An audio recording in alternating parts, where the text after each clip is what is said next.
In the race to build artificial intelligence, how does a company that deliberately slows itself down end up on a path to challenge the biggest names in the industry? How does a company that refuses to chase viral trends suddenly find itself leading the pack? The answer isn't a radical new technology. It's a forgotten strategy, written decades ago, not with code, but with conviction. This strategy isn't about flashy demos or having the most users. It's about cultivating a single, priceless commodity that changes everything. And the AI company that everyone is suddenly talking about, Anthropic, is using that exact playbook to build a fortress that might just be impossible for its competitors to breach.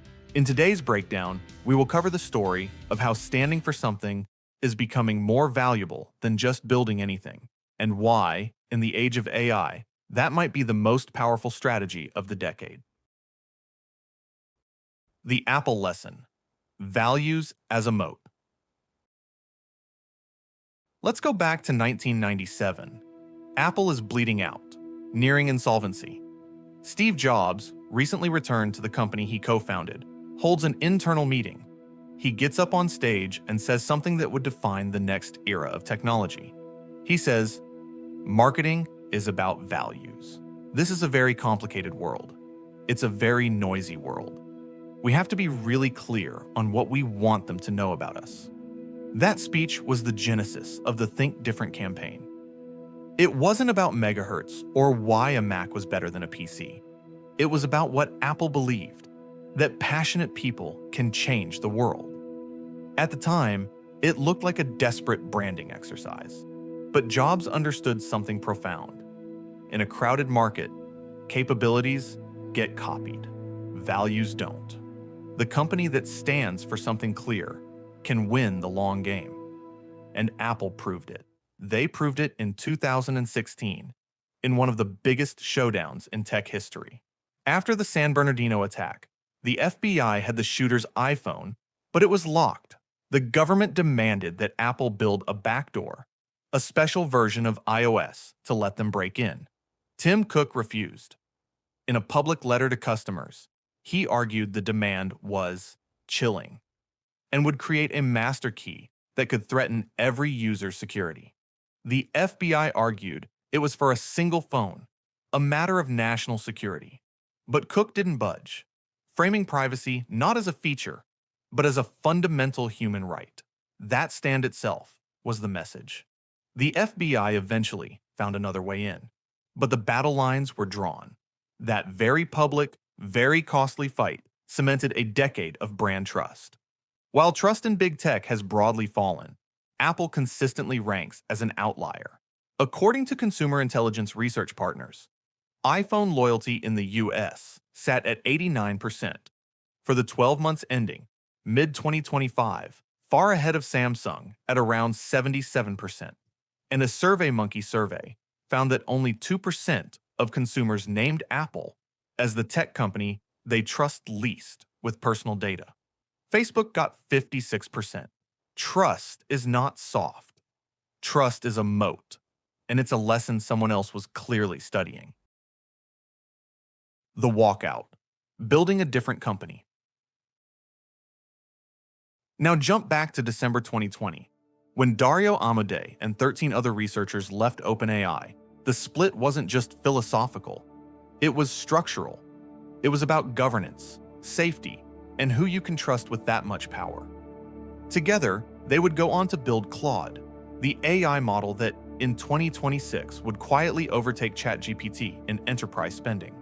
Dario explained it to Bloomberg in 2026. When you feel that you can't trust someone, when you feel that their values are not what they say they are, when you feel that they're not honest, that makes it very hard to continue. So, when they founded Anthropic in 2021, they didn't just write a mission statement. They built their philosophy directly into the legal architecture of the company. First, Anthropic is a public benefit corporation, or PBC. This is a legal structure that obligates the board to balance its mission, the responsible development of AI, with profits, not just maximize shareholder returns. But they went a critical step further, creating something called the Long-Term Benefit Trust. This is a separate body of trustees, experts in fields like ethics and national security, who hold special shares but have no financial stake in the company. Their only job is to ensure Anthropic stays true to its safety mission. In April 2026, trust-appointed directors crossed into a board majority for the first time, exactly as the founding documents intended. This is engineered to ensure that no single investor, not even Google or Amazon, can easily force the company to chase profits at the expense of safety. This is not a press release. This is architecture. You can't undo it without dismantling the company. It's the clearest parallel to Apple's strategy. Jobs didn't just say Apple was for creatives. He built a closed ecosystem of hardware and software that made it better to stay. Anthropic didn't just say they were safer. They hardwired the mission into their corporate charter so that short-term incentives can't easily override it. The moves. Proof in action. This structural foundation allows Anthropic to make moves that would look like terrible business decisions anywhere else. These are the costly signals that prove the strategy is real. The first move is their responsible scaling policy. It's a public commitment that defines different AI safety levels, or ASLs, modeled on the biosafety levels for handling dangerous pathogens. The policy states that if a new model hits a certain capability threshold, it cannot be deployed until specific, rigorous safety evaluations are passed. Think about that. They have publicly committed to halting their own product rollout and ceding ground to competitors if they feel they are moving too fast to be safe. And in May 2025, when they launched Claude Opus 4, that speed limit actually meant something. The model was so capable that Anthropic said they could not rule out it had crossed the threshold for helping someone build a biological or chemical weapon.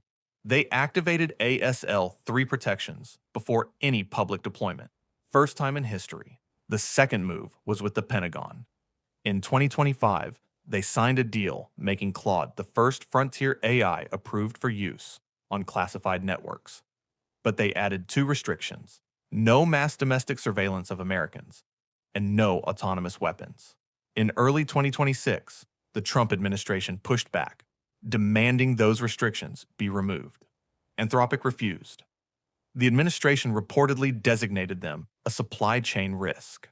Within hours of that news, Claude climbed to #1 in the App Store. The third move is even more radical. In April 2026, Anthropic announced they had built a new frontier model called Claude Mythos, and in the same breath, announced they were not going to release it publicly. Their own red team tests showed it could autonomously find security vulnerabilities in every major operating system and browser on Earth, bugs that had survived decades of human review. Instead of launching it as a product, they turned it into a defense operation called Project Glasswing, a coalition of around 50 organizations, including Apple, Google, Microsoft, Cisco, and JP Morgan Chase, with Anthropic committing $100 million in model credits to patch vulnerabilities before attackers could exploit them. A company built the most dangerous AI hacking tool in history and used it to defend the internet instead of monetizing it. These aren't just features. They are public, verifiable, costly demonstrations of their core value, just like Apple was willing to fight the FBI to prove a point about privacy. The numbers. The market is betting on trust. So, is this high-minded strategy actually working? If you follow the money, the answer is yes. In February 2026, Anthropic raised $30 billion in a Series G at a $380 billion valuation. Just 3.5 months later, a Series H followed. $65 billion at a $965 billion valuation. Some of the biggest names in tech, Amazon, Google, have bet heavily on their approach.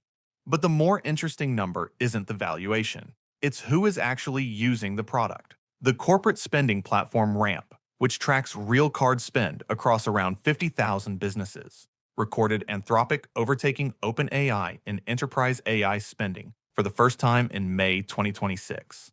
Anthropic's share had crossed 34%, against OpenAI's 32%. And according to Menlo Ventures' 2025 State of Generative AI in the Enterprise Report, Anthropic now earns an estimated 40% of enterprise AI spending overall, up from 12% in 2023.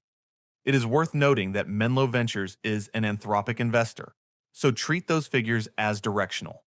But the direction is corroborated by Ramp's independent data. These customers are not choosing Anthropic because it is the most famous. They are choosing it because it is perceived as the most responsible and reliable. Regulated industries, finance, healthcare, legal, where a single mistake is a billion-dollar liability, are paying the safety premium. Roughly 8 of the Fortune 10 are now Claude customers. This is the enterprise equivalent of iPhone loyalty. The market isn't just buying a large language model. It's buying a business philosophy built into a corporate structure.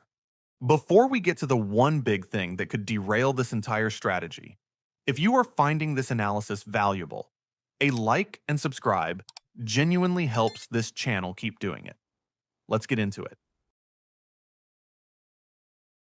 The risk, the limit of the parallel. And this is where we have to be honest. The Apple parallel isn't perfect, and it has a limit. Apple's stand on privacy was about consumer data. The stakes were high, but not existential. Anthropic is making a much bigger, much more dangerous claim. They are effectively saying, we believe we are building one of the most powerful technologies in human history, and you should trust us because we are the most worried about the risks. Dario Amodei has acknowledged this tension himself. On CBS News 60 Minutes in November 2025, Anderson Cooper asked who elected him to make these decisions. Dario answered, I think I'm deeply uncomfortable with these decisions being made by a few companies, by a few people. No one elected me. Honestly, no one. It's an enormous burden of accountability to place on one company, no matter how novel its corporate structure is. There's also a practical risk, articulated clearly by the tech analyst Ben Thompson of Stratechery. He argues that while Anthropic's safety story aligns perfectly with their business model right now, safety itself might not be a durable moat. Capabilities diffuse. Open source models get better. Competitors will eventually copy their safety techniques. If every major AI lab reaches a similar level of safety, what happens to Anthropic's trust premium? What happens when safety is no longer a differentiator, but a commodity? The honest answer is that we don't know yet. The Apple Playbook took over a decade to fully play out. Anthropic is 4 years old. But here is what we do know. Apple built one of the most valuable companies in the world, not by being first or cheapest, but by being the one people trusted. They made that trust structural. They made it costly, and they proved it over and over again, even when it hurt. Anthropic is running the exact same playbook on a problem with exponentially higher stakes. So far, the market is rewarding them for it. Apple took 15 years to prove it. Anthropic is 4 years old. The game is just getting started. If this gave you a new way to look at the AI race, hit that like button and subscribe. And drop a comment. Do you think trust can be a lasting moat in AI? Or will raw capability and speed always win in the end? That's the breakdown. See you in the next one.